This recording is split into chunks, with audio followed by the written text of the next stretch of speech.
Figure out who you are. Spend more time with yourself. Authenticity is who you are, literally. And sometimes we're moving so fast and we're advancing in our careers that we forget who we are.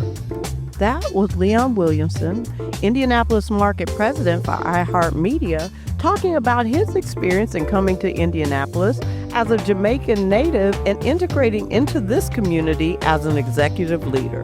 And this is IBJ's The Freedom Forum with Angela B. Freeman.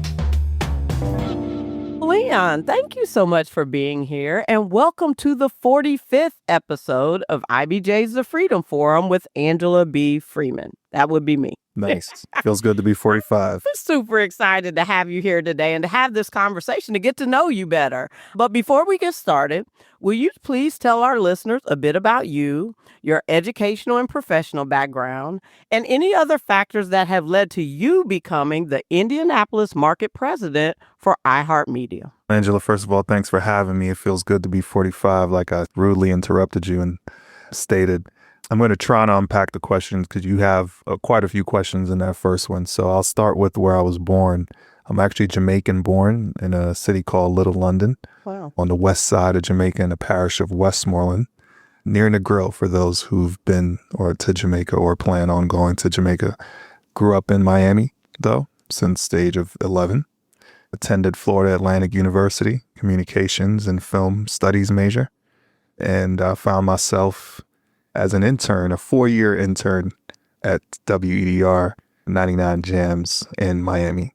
Then after I was asked to apply for a sales position.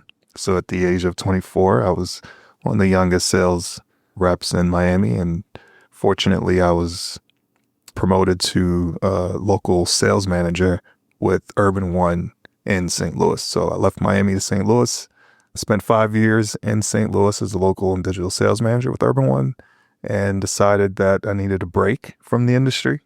Still under 30, I was trying to figure out if this business was what I wanted to do for the rest of my life. And I decided that I would go back to Miami, and I got into film production, which was part of my major in college, and did that and realized that I can use some of the things I learned from that industry back into radio. So I went back into media advertising with iHeartRadio, stayed a year in Miami, and then was asked to come back to the Midwest, to Indianapolis, where I met you and some of the amazing folks I've met so far. So that's the story and the short version.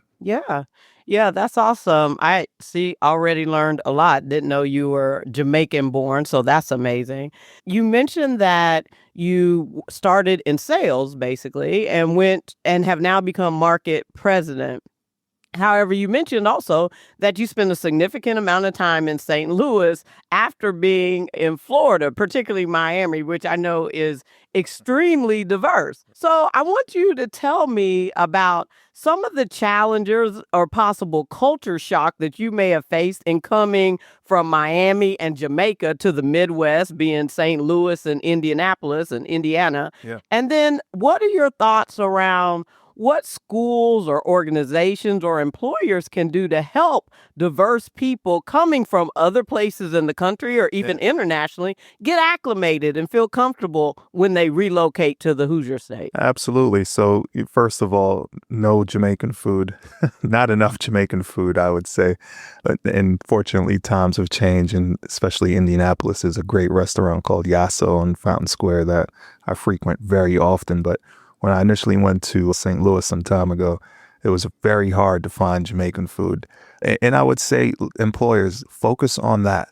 Work is only a part of your life, but if you focus on the person and what makes that person, those are some of the things that you can help to make them feel more comfortable in a place that they haven't been before. So for me, I had to find my culture in St. Louis. I had to find other Jamaicans. I had to find that network of folks that I was familiar with while trying to get familiar with the folks I wasn't familiar with. Obviously, Miami and South Florida is a melting pot of the Caribbean. So, where in Miami and South Florida, you would ask somebody, what island are you from, or what part of South America? In St. Louis, it was, are you black, white, or Hispanic? The major three, and that was that. So, yeah. So let's talk about your sales background. You started off, we mentioned in sales, but you got degrees in communications and media. So I see how all that kind of culminated together to produce this awesome career that you've established. But I also appreciate that so many of your roles previous were in sales. And I want to know how you ascend from sales to the market president. And what exactly does that mean for your role currently? In other words, what specific skills did you utilize in your sales role that you think significantly contributed to your ascension to your current role, particularly in leading the operations of 5 or more different stations that include a gamut of music, talk, news, all the things? How does sales lead to that? I think with sales, you're meeting folks and you're trying to help folks, businesses and brands to amplify their message. And I think that there's several ways to go about that. I think the way I've gone about that was always to be genuine, was always to have vested interest in my clients. And so I think those are some of the things that helped me to be in this leadership position. And that's my role. My role is to be a leader, a culture innovator, and to inspire my team to do their job and to be their best selves. So I want to know about that, your team and building teams and collating teams, organizing teams. In one of the press releases I read about your promotion, I've gotten to know you a bit, but obviously I didn't know how you got to this role. So I did some research and clearly I missed the boat because there were a gazillion articles about the fact that you had gotten promoted to market president in Indianapolis. But one of your supervisors, John Beck, stated that you had done a fantastic job of building a solid team and fostering a deep connection within the indie community.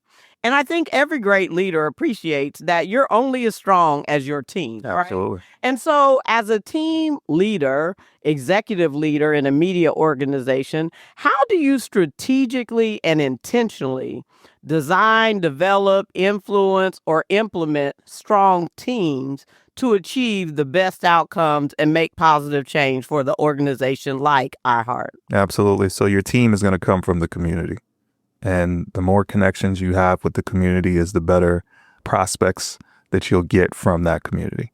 So my team comes from the Indianapolis community. They know Indianapolis, whether they're from here or not, they are engulfed in Indianapolis. And most of the times, the people who I hire, I've met outside of the work realm, right? They might do what I do or be in media or in sales at some other company, but I've met them outside of just a LinkedIn application. Yeah. So that would be my advice, is to get folks that are really about where you're from, really about the market.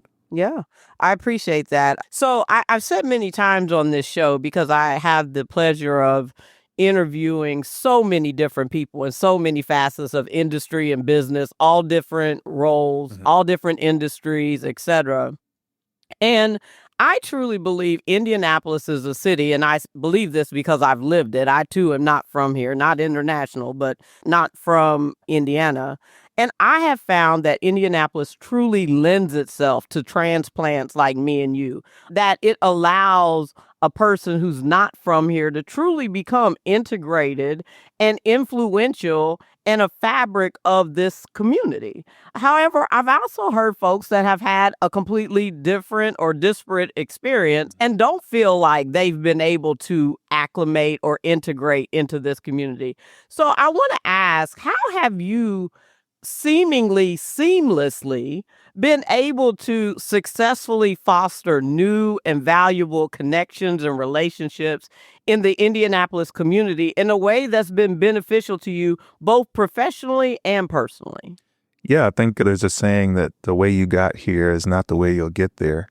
But I think you should take some of the things that got you here to get you there. Yeah. I think just being a quote unquote people person, and all that is for me is a smile and a handshake, Angela. I don't do anything special. There aren't any special talents that I have. I'm just courteous and I have manners and respect. Yeah. And so I'm very open-minded when it comes to meeting folks. And like I said, community. I involve myself in the community. I'm where I need to be. I'm where I'm invited. And that's about it. Yeah, you say that, and I am very similar, but you probably don't appreciate, as I don't, because it comes so naturally to me, how much of a skill that really is. The ability to go into a room that you don't know anyone and be courteous and be curious and shake hands and meet people and talk. For me, that is a pleasure that I have. I enjoy walking into a room because I know it's not long before I'll be speaking with someone and learning about something new like I am today. That excites me. Absolutely. But there are so many people who are paralyzed by that exact opportunity. Like they have no interest in walking into a room by themselves with people they don't know. So my point is simply to say, whether you appreciate that, that actually is a real skill that a lot of people spend good money or coaching or whatever to learn how to do, to simply walk into a room and feel comfortable walking up to a stranger and holding a conversation. So I can certainly appreciate how that would help you be very successful, particularly in a sales role and in a new city where you have no choice but to get out there and get to know people, particularly when it's community based. Yeah. And there's the introvert word and there's the extrovert word. And I say to people, you could be both. Yeah. Don't pigeonhole yourself. Don't put yourself in a box. No, that's absolutely true. I truly believe that for myself. People think of me as a very much of an extrovert, and I'm that. I'm social. Right. That what I just described, people would say, yeah, you're extroverted. But I'm also very introverted. When that's over, it's time to go home and chill out. And I need my time. Social battery on low. Absolutely. That's exactly right. Okay, so as market president of the leading platform, I read this, so I was fascinated by this. The leading platform for consumer reach and influence, delivering more live programming than any other media outlet. I didn't know that to be the case. Please describe. So we've talked about this big title you have as market president of the Indianapolis or the Indiana market. I want to know what that means day to day, because I have no clue. What does your job entail day to day? And then what successes have you had in your role to date that you're particularly proud of? And what strategic vision do you have for your market or your industry or your organization in the course of the next 3 to 5 years? Like I said, it's all about people. And I view my job as a people position, a cultural leader. And what I try to establish here in Indianapolis with the largest media company in the world, iHeartMedia, is a culture of winning, is a culture of sharing what we do, is a culture of helping folks, right? Although I'm in sales and sales is where I started, I've always looked at my job as helping folks. That is my passion. It truly is rewarding to help someone sell more than they thought they can sell, or to get their word out, or to have them on the radio and folks say, oh, I heard you on the radio, or whatever the case, whatever KPI they're looking for. It truly satisfies me to help them with that. Successes I'm really proud of. I think the first one would have to be the annual breast cancer walk, Sister Strut, that I was fortunate enough to bring to Indianapolis. Yeah, I had never heard of that. I've seen it's going into like its second or third year now. It'd be our fourth year this year at Victory Field, usually in October. It'll be October 25th, 2025 this year. But I'm super proud of how the community just wanted that. They needed that. It was special for men and women of color who've been affected by this disease. And it's a place where they get to celebrate themselves. Yeah. And I think it's cool to walk into Victory Field and hear Frankie Beverly and Mays. It's cool to hear the songs that you listen to on your radio station. Sure. And I think that's what's so special about those Saturdays that we spend out there supporting folks that's been affected by breast cancer. So I think that's probably one of my most proudest achievements. So that's October 25th, I think I heard. That's right. 25. Okay, so I'm going to put that on my calendar and suggest the audience do the same. And then finally, what's your vision? What do you see for this market, growth in this market, or additional influence or integration in this market over the course of the next 3 to 5 years? I think as the market grows, we're at number 38th market in media. And I think as the market grows, we'll have more people to help. And I think our own brand in this market will continue to grow. And I want folks to know that there's folks out here that can help them spread their message and spread their word and grow their business. Growth in business is ever so changing, and iHeartRadio, iHeartMedia is at the front of most of those changes. We're the most progressive media company in the world, and we have the reach to prove it. Now it's time for a break. Get caught up on the state's top business news every business day with the Inside Indiana Business Radio On Demand podcast. Available now at InsideIndianaBusiness.com, Apple Podcasts, Spotify, or wherever you get your podcasts. We're back with Leon Williamson, Indianapolis Market President for iHeartMedia, on this 45th episode of the Freedom Forum with Angela B. Freeman. So I want to know more about you as a leader, okay? So from the beginning of this podcast, I've focused on issues that particularly affect women, particularly diverse women and diverse people, because that's the experience I know, right? That we appreciate that diverse women are often challenged with retention, promotion, advancement, acceptance. And I know that to be the case also for many diverse men. And so I speak a lot about that from that vantage point. But I want to know from your vantage point as an executive, a leader, a diverse man, but particularly a relatively young man. And I just had a guest on who talked about some of the biases she experienced from ageism. And we think of ageism as being too old, but she was having particular issues because she was perceived to be too young to be in such an executive or leadership role, and how she had to work and be intentional about curtailing that perception in order to let people know I'm really not as young as you think I am. And regardless, I've worked to be in my role. So I want to know about that from your vantage point, particularly what unique or specific challenges are faced by diverse men and, to my point, relatively young men when you're in an executive position or a leadership role that may or may not be different here in Indiana than what you've experienced in St. Louis or Miami or other places. And then what can employers and community leaders here do to help diverse men feel more accepted and included and in a position to really advance to executive leadership here in the city or in our state? I think mentorship is important in this space and in any space. I think we can always learn from each other, and we can learn from the previous generations of how things are done and add our youth to that.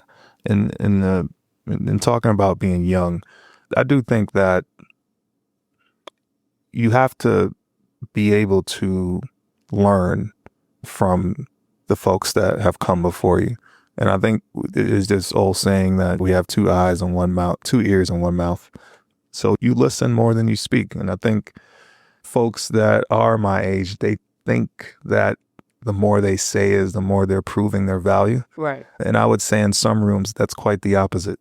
I think if you're young and you're in a position like that, I think it's wise to use some of the skills that the older folks have used to get to where they have gotten. Yeah. And it's not always about chatting it up and trying to prove that you're the best. You're already in the room, right? So there's no need to prove that you need to be in the room. Right. You do your job, and you do your job to your best ability. The outside noise or the inside noise, wherever the noise comes from, you don't need to prove anything to anybody. You're there already. That's some really powerful advice. I don't think I've heard anyone say that. And I think you're exactly right. I don't know if it's either also just young folks. I think there are a lot of folks who have plenty seniority, right, as far as age, that still get into a room and feel like they need to prove that they need to be there. I can't say, even quite frankly, that I'm not one of those people who are still not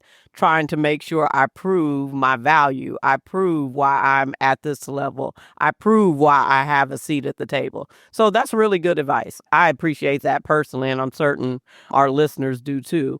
I want to also ask you about authenticity. We talk about this a lot.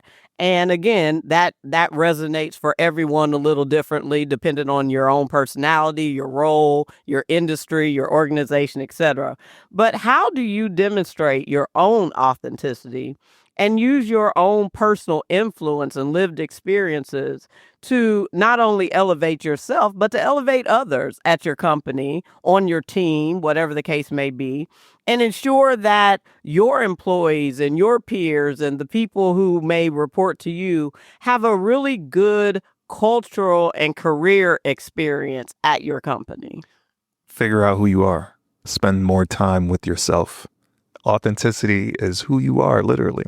And sometimes we're moving so fast and we're advancing in our careers that we forget who we are. Yeah. And I am a Jamaican man that loves jerk flavor, but not so much jerk chicken, right? Because I don't eat meat anymore. But give me some snapper though, right? Some escabeche. And those of you guys who don't know what I'm talking about, I hope you get some escabeche fish in your life sometime soon. But I carry that with me everywhere, including on this podcast, right? Including when I'm in rooms. I'm proud to be Jamaican. I feel so good that there's a Jamaican restaurant here that I can count on that gets their spices from Jamaica and that I can feel at home when I eat there. And so I carry that with me. I carry that with me to the workplace. There's not a soul that I've met that doesn't know who I am and what I stand for. And I think that goes a long way when it comes to authenticity and leadership. So let me ask you this, because I think, again, some of what you just conveyed, I'm proud to be who I am. I'm proud.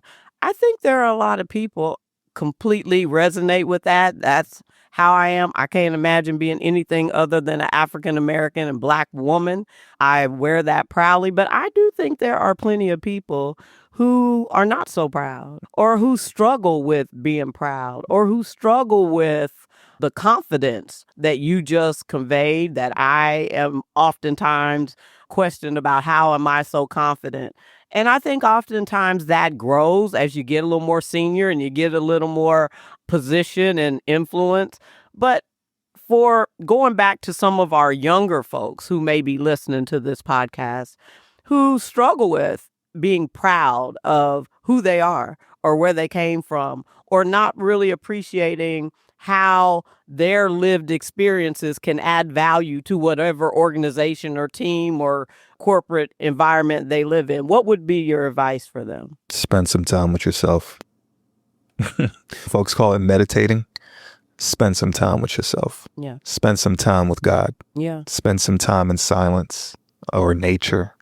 But yeah, sit with your own thoughts. Yeah. And try to figure out who you are and where you come from and why you're here. Because we're all here for a damn good reason. Absolutely. Some real purpose. That's it. Yeah, absolutely. I want to ask you about what may be considered a bit controversial issue, but it wouldn't be me to not at least discuss this, because this is what this particular podcast is all about. Let's do it. You appreciate, because you're in the media, you appreciate it probably more than anyone, that, all over the news and the internet, there's all kind of political rhetoric about diversity, equity, inclusion, the lack thereof. It's getting rolled back, reversed, dying, all the things. Diversity and equity and inclusion doing everything Right. currently, except living strongly and boldly and proudly. And particularly in our state, it has been replaced with, quote unquote, merit, excellence, and innovation.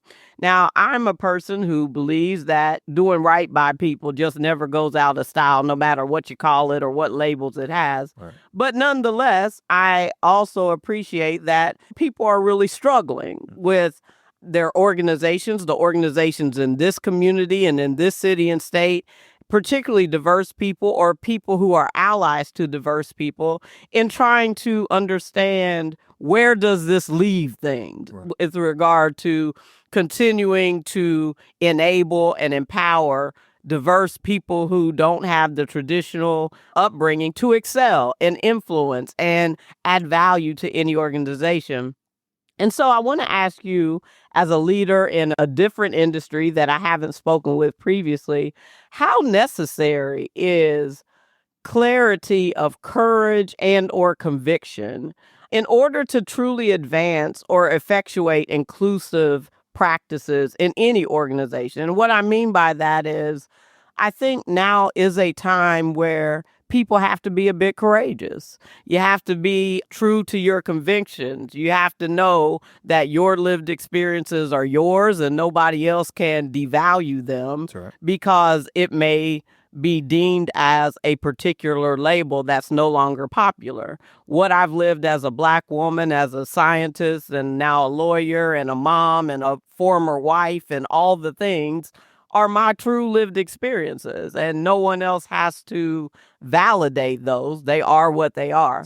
What would you advise for those who are really in a position where they're struggling with aligning their own authenticity with corporate values that may no longer seemingly value or appreciate diversity, equity, and inclusion? How would you advise them to be courageous, speak truth to power, be strong in their convictions, but also be mindful of the realities that are happening around us?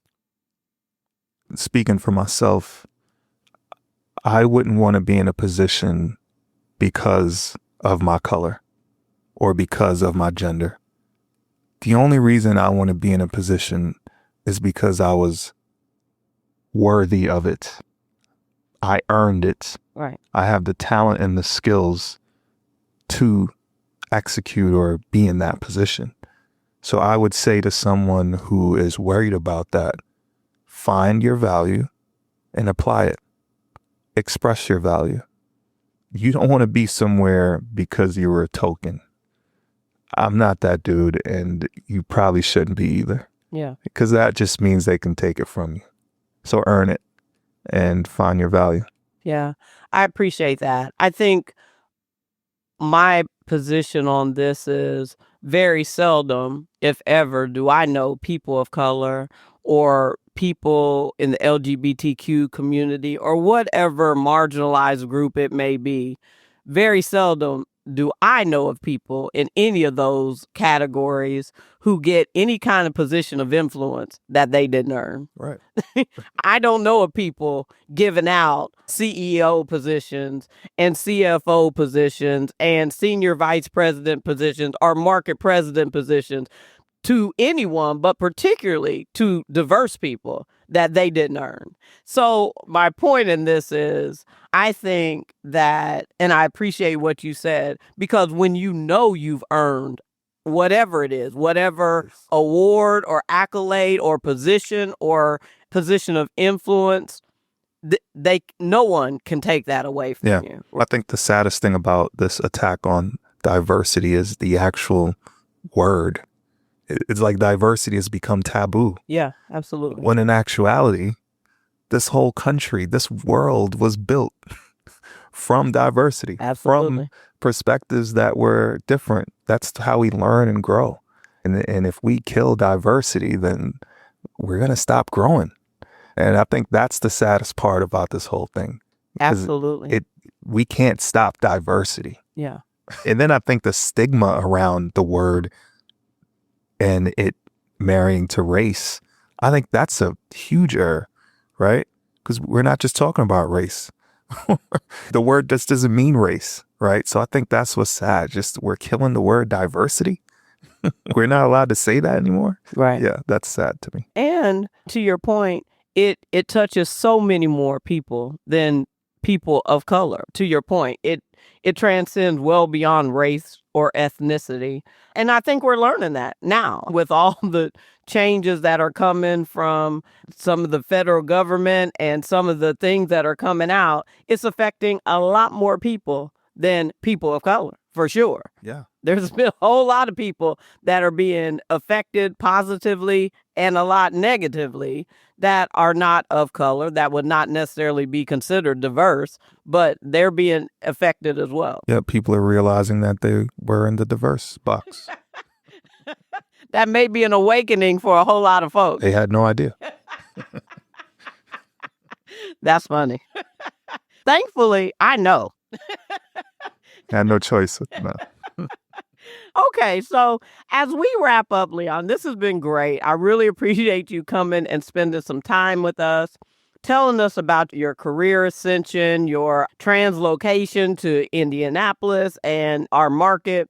I want to ask you a final question that kind of taps on what we've previously talked about, but it is, what are 2 or 3 tools or tips or resources, again, that as you are still relatively new to Indiana with all your vast experience, 2 or 3 tips, tools, or resources that you would suggest to any Indiana leader who is still very serious about recruiting, hiring, retaining, developing diverse talent within their ranks, particularly if that's in a communications or sales role or marketing role. What would you advise us? Because obviously, in order to be competitive, Indiana is still going to have to be identified as a place where everyone can go and thrive and be successful. What are your thoughts there?